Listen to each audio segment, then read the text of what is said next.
I don't get it. Let's find out together. Give it up for Jason Gillerin.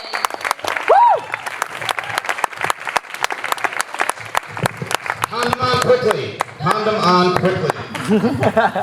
As you heard Robert Horton mention that the 20-year anniversary, the traditional was China. So I got my wife COVID. Straight out of Wuhan. Fresh. I might have brought her a bat. I don't know. I'm not sure. Give it up for my Lions fans. Dan, I'm here sacrificing. This is actually much better to not be at a Lions, watching the Lions right now, you know. This is usually the part of the year where Lions fans are kind of optimistic and they're thinking, yeah, maybe they're good this year. And then somewhere around December 15th, you know, we're all walking around like a bunch of crackheads, like, man, I'll suck your dick for a Super Bowl, man. Desperate. Yes. My wife said she is 34. I guess that makes me 30 now, right? We're from Kentucky. Anyway, yeah, COVID-19's fucked up a lot of stuff. There's some weird shit going on. Did you hear about this? There's a drive-through strip club in Texas. Drive-through strip club, that's right, that's right. You can stay safe in your car. You can order a lap dance on the top of your car. They call it a moonroof. Naturally. In Michigan, if you're not really scared, if you're kind of scared about going out in public, you can have a cider mill experience at home, a virtual cider mill experience. They'll mail you a gallon of freshly squeezed Honeycrisp apple cider, a dozen warm cinnamon donuts, and a Ziploc bag of bees to swat away. That's right. You know what I'm sick about? I'm sick about all this contactless delivery ads, you know? And like pizza places that like, we don't touch your pizza after it comes out of the oven. How much were you fucking assholes touching our pizza before COVID-19? Come on, man. I think when things get back to normal, I'm gonna set up like a sting operation with like an anatomically correct pizza doll. I'm gonna ask the next pizza that gets delivered to my house, like, show me on the doll where the bad man touched you. It's like CSI, you know? So the economy's going to shit too this year, you know. My local Dollar Tree just got downgraded to a quarter bush. It's weird. On the way in, I saw an Art Van sale. They're like, you know, they're closing down too. Recently, I went to Art Van. I bought one of those couches that doesn't want to get anyone pregnant. It's a pull-out. For those of you that didn't laugh at that joke, be careful. You might have a sectional at home that doesn't practice sofa sex. The next thing you know, you've got a love seat that you didn't want at all. I don't have to worry about that. I have a sleazy boy at home. Been trying to get that thing pregnant for years, apparently, according to my wife. Gives a whole new meaning to furniture liquidation. I actually learned how to masturbate on a couch when I was 13, to be honest with you. That was rough, man. That was rough. That was rough stuff. That was a terrible line to end that joke with, right? Just going like, whoa, whoa, whoa. You had me at sleazy boy, you lost me at you're jerking off on a couch. I guess I should look at something here, yeah. So, I'm gonna do some dick jokes now. You wanna know why penises are funnier than vaginas? Because I've never seen a drunk woman get a bunch of vaginas drawn on her face when she's passed out. Anyone seen that? No.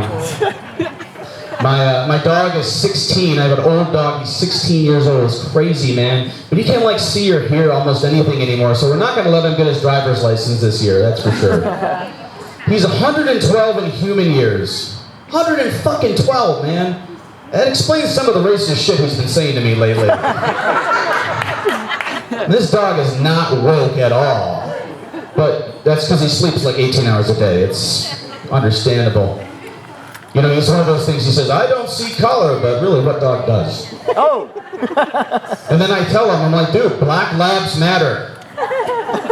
And he just pretends he doesn't hear me at all, but again, he's got a lot of shit in his ears. He's 16, you know. I do have a weird job. I have, I guess, cold hands. I didn't know that. I just found that out. I am a dick doctor, a.k.a. cock doc. I get made fun of by a lot of other doctors, you know, like the proctologists, the butt doctors, those assholes. They're always talking shit, you know. They're like, they see me in the hallway, they're like, post collector, pecker checker, nothing but a meat inspector. I said, you went out of your way to make it rhyme?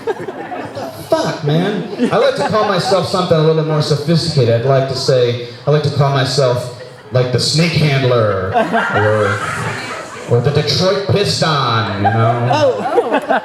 Or the Phallus Cowboy, since it's football season. Or my favorite, Urethra Franklin, of course, you know?